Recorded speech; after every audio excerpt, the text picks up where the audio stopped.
Hey guys, what's happening? It's your girl Mona Shaikh. Dude, it has been a while since I've done a Facebook or any kind of live because I've been swamped doing shows and promoting shows. And I'm very excited because we have an upcoming show this Thursday, October 28th, 7:30 p.m. Minority Reports Comedy Benefit for Afghanistan. That I'm very excited.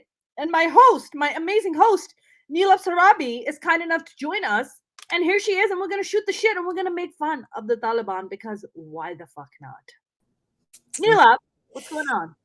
Hey there. Hey. Yes, we are going to make fun of them. We're going to deep fry them. We're going to, I don't know. I'm like just so looking forward to it. Well, you know what?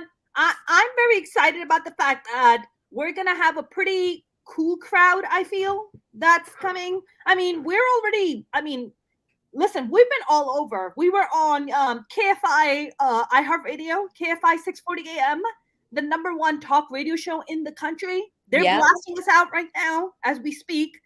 They're running it on a 24-hour loop, I think 48-hour loop. So we have that. We have all these amazing, amazing, incredible people that are coming and supporting us. So I'm very excited. Oh, by the way, here's a Facebook link. I just sent it to you in the private chat. You can copy paste it if you want. Okay. I'm waiting for that, which I You don't know see it how in the I, private chat? I just sent it to you. yep, I'm still looking for that. I still haven't received it yet, my dear. That's okay. I just sent you the link, so you can just copy paste it if you want.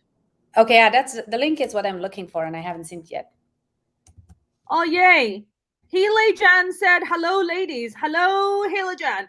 Are you? Where are you, Hele? Are you here in Los Angeles? Are you? Where are you? Message us. Let us know. I'm seeing it. Oh, okay. You know what? I'll send it to you. I'll. Yeah, it's so funny.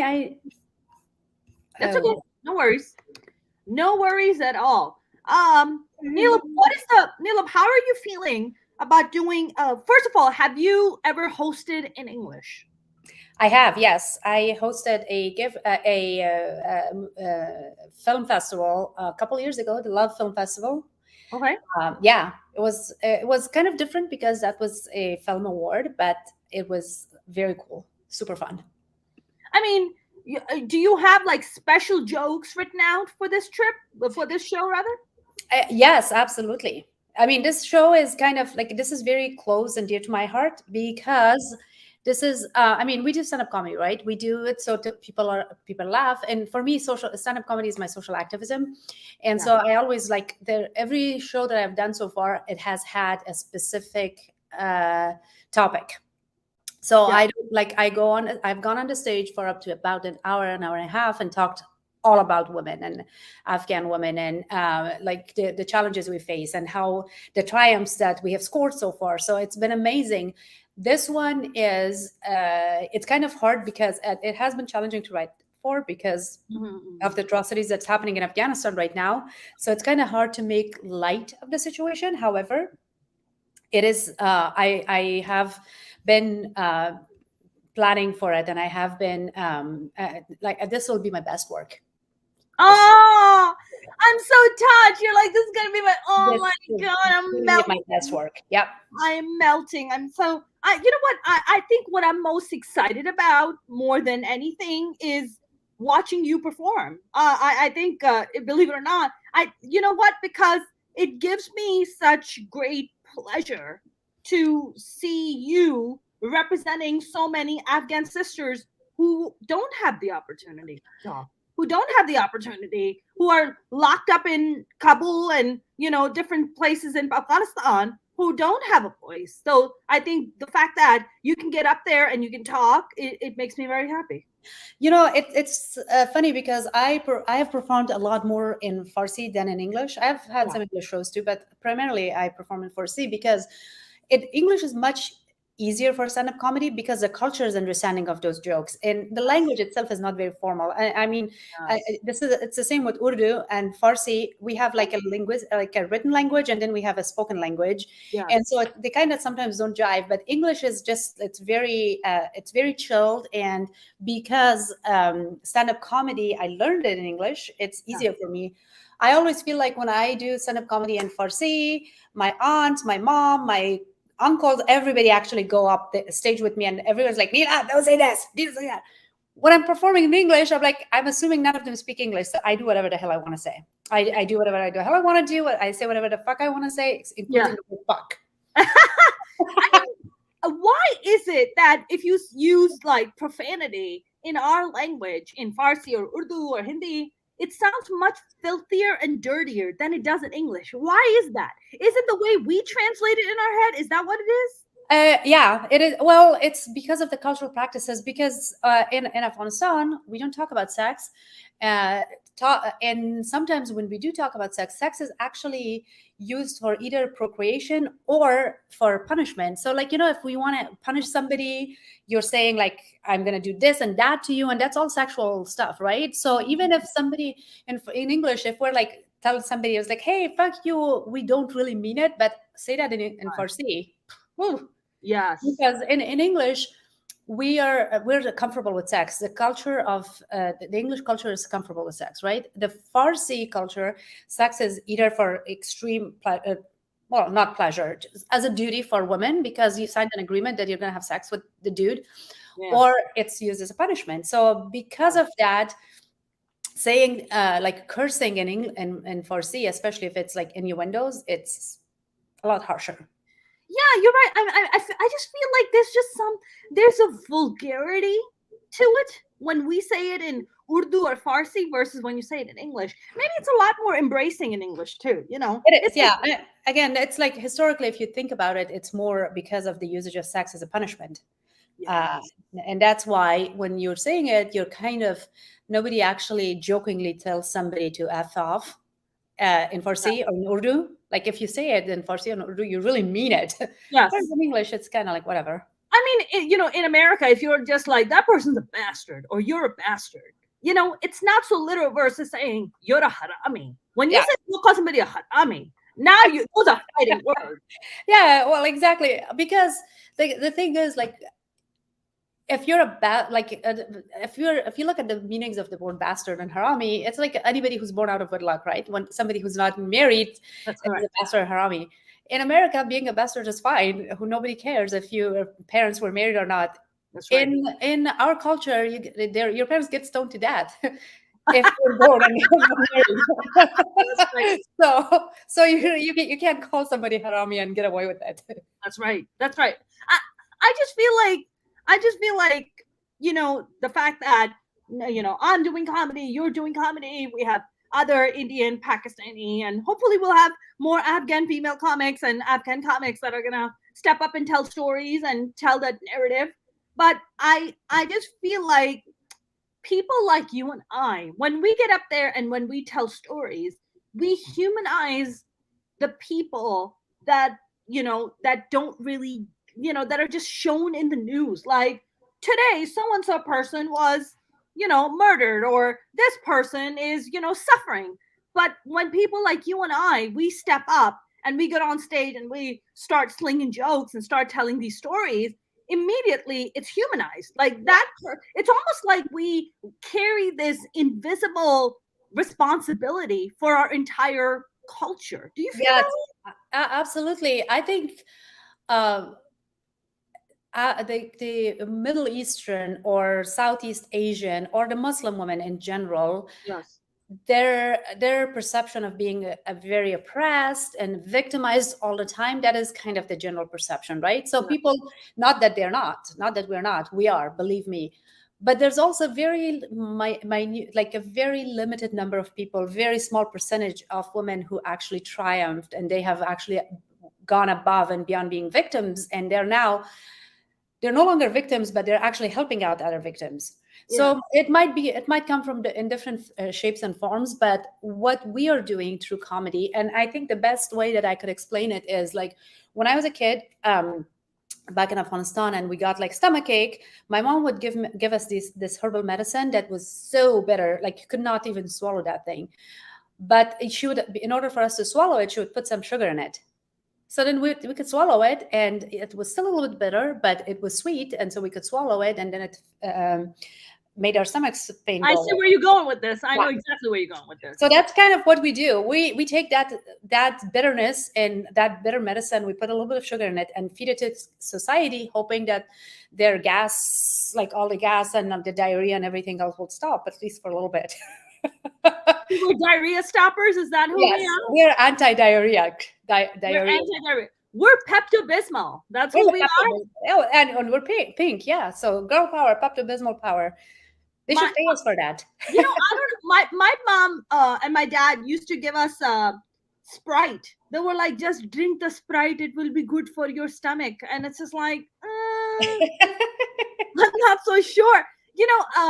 My parents, I don't know. My parents just had weird like things. I don't know if you grew up with this. My mom used to feed us a glass of milk. This is a true story. Our parents used to feed us a giant glass of milk every morning, and my dad made these monkey bars in our place, and we had to hang from the monkey bars every morning after drinking a glass of milk. I'm not kidding, because they wanted us to be tall. Yeah, well, I mean, it works. I, on the other hand, like they pushed me to do it, but I never did it because I hated hanging on the monkey bars. And this was like when I was in Afghanistan.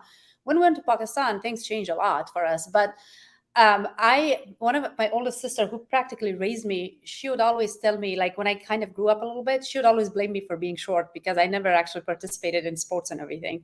Wow. I'm like, oh, okay, so that's my fault. I'm like, well, wait a minute. So your parents believe that if they hang you off the monkey bar, you'll go tall too? Yeah, that's like a popular belief there, that like if you drink milk, your bones are going to be growing longer, not just as strength, like long. Yeah, long. And then if you hang yourself in a monkey bars like for 10-15 minutes a day, then it's going to be good for your height. And I don't remember who said this one, but almonds apparently is good for your memory. And so I eat a little bit of it every day. So like, we have like all those, but I don't know about you, Neelab. I'm lactose intolerant. I don't know if I grew tall, but I did almost shit my pants of you. Okay, so I don't know how that went down. I didn't realize, I didn't know that I was lactose intolerant, and so I would still drink milk, and then I would get really bad stomachache and whatnot. And so when I came to the US and I started feeling that way, and finally, like I told my doctor about it, because I mean, those are things you don't talk to anybody about it. I mean, what is it? It's like a little gas and then it'll go away. But I told my doctor about it, and the doctor's like, you're probably lactose intolerant. How long have you been feeling like this? And I'm like, all of my life. So yeah. Like, I've been trying to not shit my pants as long as I can remember after drinking a glass. But the funny thing is, it's just the milk itself. Like if I drink a pizza or ice cream or anything like that, I'm totally fine. I'm a very regular girl. I'm very regular. But once I actually have milk, then because it's not even meant for us. It's meant for a calf. Do you know how big calves are? They're huge. Our body can't even break it down. Our body doesn't even know what to do with it. But they're like, drink the milk. It will make you. For us also, Neelab, you know this. I don't know if you know this because you live in Pakistan. We believe that if you drink milk, it makes your skin white because, Pakistanis love to be very fair skinned. So they're like, drink the milk. And I'm like, I'm dark and I'm at the verge of shitting my pants. None of this is working out. Well, in Pakistan, we're actually hot commodity because we're white. Oh, yeah. So we're like totally, I mean, we would always be covered head to toe when we went to school and everything. So we would see like these guys like on the streets, and they would try to get a glimpse of our feet because that's the only part of our body they would see. And that's how they would distinguish whether we're Afghan or Pakistani. Wow. Trying to get a view of your ankles. Yeah, exactly. That's exactly what it was like. And then in Pakistan, because the weather is really hot, people usually women usually wear a lot of like open-toed shoes and open heels. So the heels actually cracked a lot more. Where the Afghans, we wore closed-toed shoes and whatnot. So the heels were softer. So there was this other joke that they would know if you're Afghan or Pakistani based on the cracks on your heels. Which was super funny because when I actually grew up, so I moved to Pakistan when I was 10. So when I grew up a little bit like old enough to understand that I was in danger, I would actually wear socks even when the weather was hot because I didn't want people to fall in love with my heels. Listen, you could have been making a lot of money back then. I mean, yeah, You know unfortunately. about foot fetish. You know about foot fetish, right? Like, Yeah, foot I do fetish know. is a real thing. But the problem is that in Pakistan, that's the only fetish they have because they can see the rest of your body. Right. They're just trying to imagine what it looks like. What the Yeah, rest but is it like even a fetish at that point? Because it's so normal that all the men that's what the only part of the body that people see. But they're like, yeah, I'm no, not even interested in the face. Just show me the feet. I'm exactly. married to feet. And just the heels. Just the heels. Just the cracked heels. That's all we're interested in. Yeah, exactly. The smaller the cracks, the better. The tighter the crack, the better. The tighter the cracks, the better. That's right. Yeah, tight cracks. Tight cracks is what we're about. Exactly. Tight cracks is what they are really into. Tight holds. All right, holds, this is getting done. This is getting off the rails over here. Neelab, I know that I have a lot of people hitting me up and buying tickets. I had this lady hit me up and she's like, I want to bring my mother and my grandmother to the show to come watch awesome, you guys. And I was like, oh my God, that's amazing. She was like, oh yeah, we're totally coming because you know what it is? I feel like for your grandmother, my grandmother, like the generation that came before us, not even our mothers, like even people before them, and for them to be here and to see women like you and I get up on stage and like be bold and tell jokes and control a room and and be provocative. For them, it's just like this far-fetched idea, like, oh my God, never in a million years would they have thought that they would witness their own daughters or their granddaughters doing something like that. Yeah. So I have a funny story. I had my first solo show here in Orange County. And when the show was over, a guy came to take pictures with me, and he was there with his mom. And so this is like a second generation Afghan. And he comes up to me and he's like, oh, we had so much fun. And then he's like, tonight I learned 2 Farsi words, and then I taught my mom 1 English expression. I was like, oh, that's awesome. And like, what are the Farsi words you learned? And it's like, I learned the words bakra, and sira. So bakra is a virgin. And I was like, okay, bakra is virgin, that's Arabic, and sira is temporary marriage, that's Arabic, but good. And then he's like, yeah, I didn't know those things. Oh, I know now. And I said, so what did your mom learn? And the mom is like an older woman from Afghanistan. And he's like, yeah, I told my mom what 69 meant. She had no idea what 69 was. So I was like, okay, I've done my job. Something Wait a minute. for everyone. The son explained it to his mother? Yes. And I was proud of that. I was like, oh, good for you.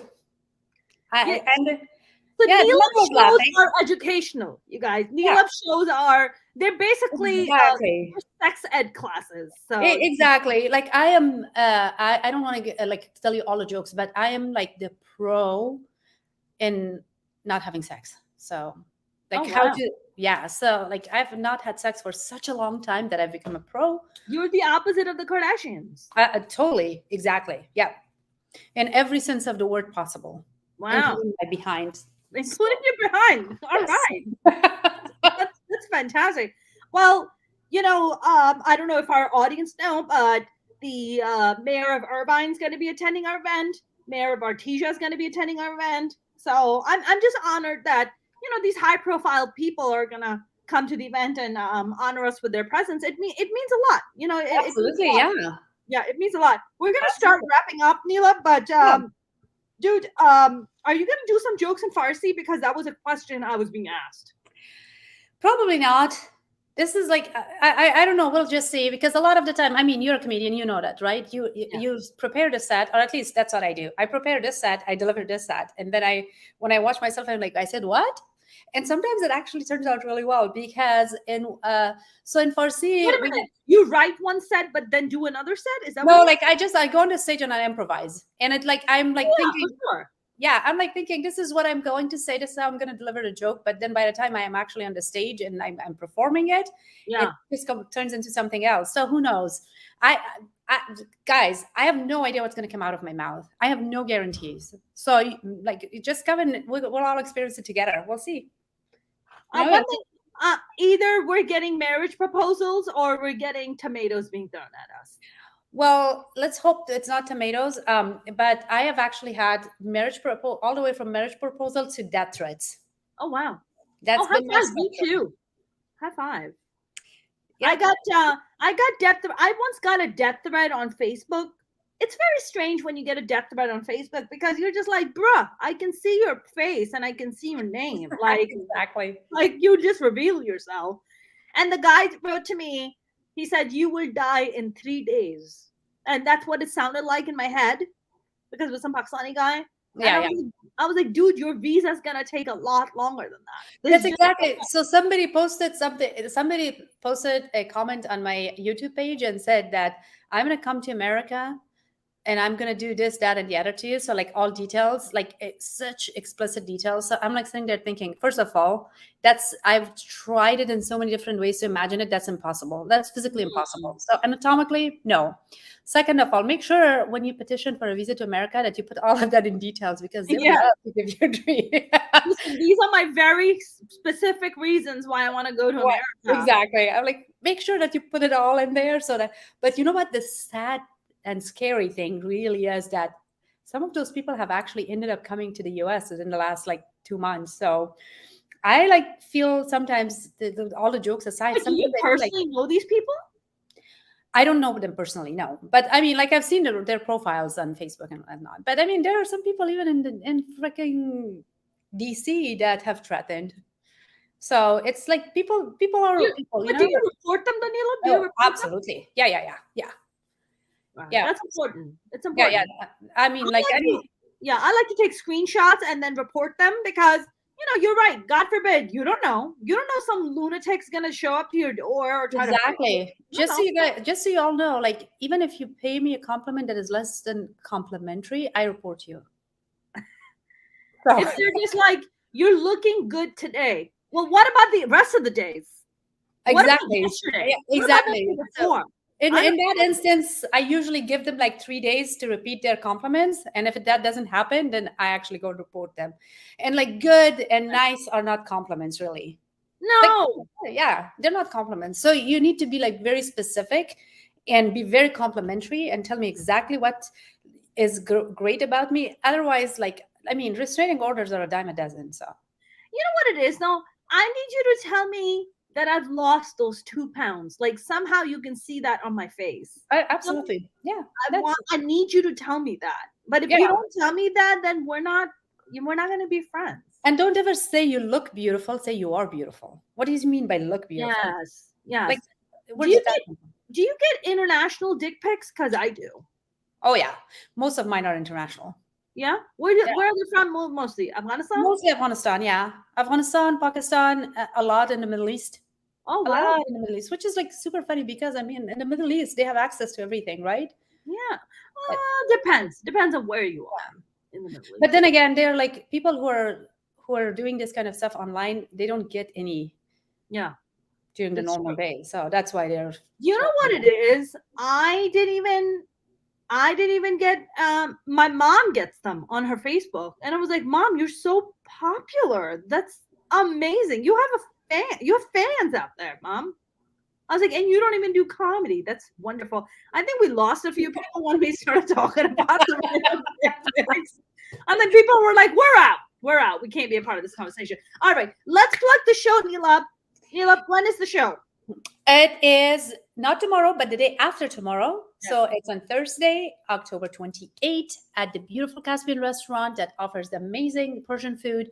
You got to be on time because if you're on Brown Standard Time, you might miss the dinner part. So don't blame us. Because kitchen closes at 9.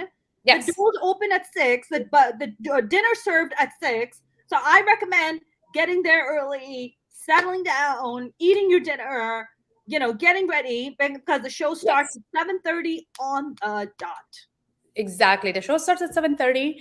And then once we're done with the making you laugh your pants off, then you can go and dance to the Bollywood, Hollywood, Lollywood, Collywood, whatever wood you like. And this one is going to actually perform a pretty dance for us. I'm so excited. I hope I make some extra bucks off of that. I'm really hoping that people are going to throw dollar bills at me at this one. And I'm going to be fully clothed for it too. Well, you're not getting anything fully clothed. Really? You gotta show some stuff. You got to flash a little bit. Even I, as your friend, will not throw No, you anything don't at you if you contribute. don't show me some skin. What about ankles? Can I show my ankles? Would that count? But they're not How as, large are the cracks? huh? How large are the cracks on your heels? I've been working on my cracks. I've been trying to close up the cracks. Okay, so if the cracks are tight, you might get some money. If it's like wide open crack, Oh no, no, no. Oh no, my cracks are pretty sealed. My oh, cracks okay. are pretty freaking I'm so sealed. proud of you. My cracks are sealed. On any kind of crack you can think of, except for this crack. Every other crack is pretty sealed.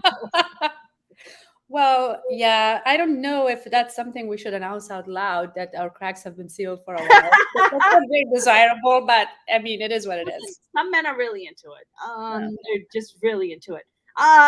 And I don't know if you know Neelab, but the VIP tickets are pretty much gone. They're sold out. Yeah, I heard that. I heard that. So the general admission tickets are on. And you know what, guys? I know you guys want to wait till the last minute to buy the tickets at the door. Look, online the tickets are $70. At the door, they're going to be $100 for general admission. If there are any VIP tickets, they're going to be $130 at the door, but only $100 online. So you're just better off buying the tickets online. You save us the headache. You come in, we check you in, we get you seated, we get the show rolling. Everybody has a good time. Everybody goes home happy. Do yourself a favor, buy your freaking tickets now. I mean, really, just Really. buy it. Just Please. it takes you longer to order a latte than it does to friggin' order your tickets. You just go here, minorityreports.com. You can't miss it. You can just buy the tickets. Tell your friends. Bring your friends. It's going to be a lot of fun. And there's going to be a lot of dancing after the show. So, you know, the party doesn't end. The party doesn't end. I'm not promising any dances, but Oh, you're dancing. I'm not promising any dances. Good Oh, girls you don't dance. promise. Okay, well. I will force you into a dance. I'd be like, Notch. So here's the deal. If anybody wants to see me dance, they put their money where their mouth is. So make a donation, make a sizable donation to the minorityreports.com on that night to one of these three charities, maybe even, and then depending on how much your donation is, I'm gonna get a private dance. Get a private yes. Get a private dance. I mean, like the private dances are, I don't know, like it's above most people's pay grades, but let's do my private maybe. We'll see. We'll talk. We'll chat. It's all for a good cause. All for a good cause, yes. All for a lovely, lovely cause. All right, Neelab, this has been a fun thing. So if you wanna, I think you should be able to share this on your social media. It is already on there, and I have like people that are already laughing and screaming and whatnot. So hopefully they'll also go and buy tickets. So I hope they'll buy tickets too. We have a bunch of Pakistanis that are buying tickets. So I'm very excited about that. We have a few Indians coming. افغانا شنیدین که میگه پاکستانی‌ها یک قرار تیکت خریدن شما تیکت نخریدین. Whatever. I was just saying a shout out to my fellow Afghans. Yes. We're trying to bring all these communities together. Afghan, Pakistani, Indian, Persian, all because at the end of the day, we are all one. That's who we are. Oh, I thought you were going to say at the end of the day, we're all brown. I was like, yeah. But you're not seeing you're not that brown. You're, you know, I know. you over. It's like such a, you know, it sucks because I'm not brown enough or white enough. I'm like, no, you're fine. You're perfect. Like if a cop would more likely pull me over than pull you over. That is true. That is true. Knock on the wood. I actually I've been pulled over a couple of times, never been ticketed so far in my life. So I think that's because of my natural blonde hair. Oh yeah. Is your hair naturally blonde? No. Sorry, did I just bust your bubble right now? I'm sorry. You totally busted my bubble, but I mean, like people can tell. See, like it's not natural. There it is. I mean, it is dark, like kind of like a lighter brown color, but it's not blonde. Yeah, awesome. Yep. My friend, I will see you on Thursday. See you guys on Thursday. All right. Bye. Pakistani dance off. Buy your tickets already, please. Just buy your tickets. Buy your tickets. Buy your tickets. Buy your tickets. See you Thursday. Buy your tickets. Buy your tickets, please. Guys, this has been a lot of fun. Thank you very much for tuning in. I know it's only a I know it's only supposed to be 15 minutes, but we ended up doing 30 minutes because we talk. We love to talk. You guys, if you have not bought the tickets, the show is this Thursday, October 28th at the lovely Caspian Restaurant in Irvine. Parking is free. Tickets are for 18 plus. Please bring your ID. Please bring your vaccination cards. That would be nice. And just go buy your tickets at minorityreports.com. Come and support. We are donating the money to Afghan refugee relief and Hope Be Lit. That is actually one of the very few NGOs that has people on the ground in Afghanistan right now, helping people out, getting them money, getting them resources, whatever they need. And I know Neelab had mentioned that winter is approaching soon. So we want to do whatever we can to help provide whatever they need. Whatever our Afghan brothers and sisters need, we want to do that.